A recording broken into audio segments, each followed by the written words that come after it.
আমাদের সদর জেলা মহিলা কংগ্রেসের পক্ষ থেকে যে আজকে সাংবাদিক সম্মেলন সেটা জেনে গেছেন আপনারা।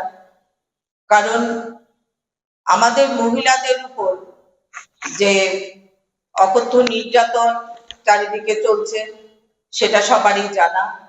তৎসঙ্গে বিজেপি সরকার মহিলা সশক্তিকরণের কথা সবসময় বলে, কিন্তু দেখা গেছে মনরেগা অ্যাক্টের মাধ্যমে যে সমস্ত মহিলারা এই শ্রমিক ছিল তাদের অর্থনৈতিক দিক দিয়ে দুর্বল করা হচ্ছে মনরেগা বাতিল করার পরিকল্পনা অনুযায়ী। বিবি গ্রামজি যে প্রকল্প তারা তৈরি করেছে সেটা শুধু মানুষদের অর্থনৈতিকভাবে দুর্বল করাই নয়, পঞ্চায়েত রাজকেও খর্ব করা হয়েছে এখানে।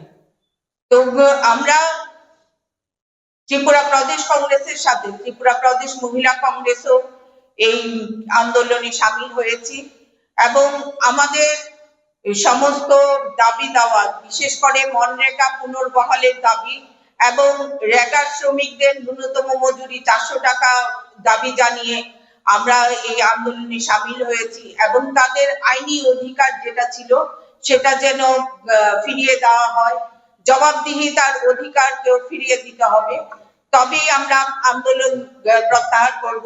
তার আগে আমাদের জাতীয় কংগ্রেসের সভাপতি শ্রী মল্লিকার্জুন খাড়গেজি এবং আমাদের বিরোধী দলনেতা সংসদের শ্রী রাহুল গান্ধীজি কর্মসূচি হিসেবে যে সারা দেশে যে মনরেগা পুনর্বহালের দাবি নিয়ে আন্দোলন চলছে সেটা ত্রিপুরা প্রদেশ কংগ্রেস এবং ত্রিপুরা প্রদেশ মহিলা কংগ্রেসও এই আন্দোলনের এবং মনরেগাকে পুনর্বহাল করার দাবি জানিয়ে আমরা এই আন্দোলনে সামিল হয়েছি।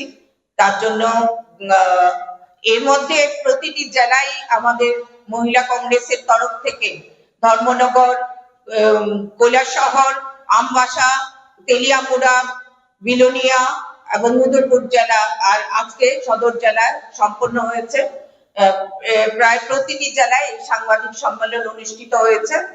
তার জন্য পরবর্তী যা কর্মসূচি আসবে সেটা আমরা ব্লক স্তর এবং বুথ স্তরেও নিয়ে যাব। ধন্যবাদ।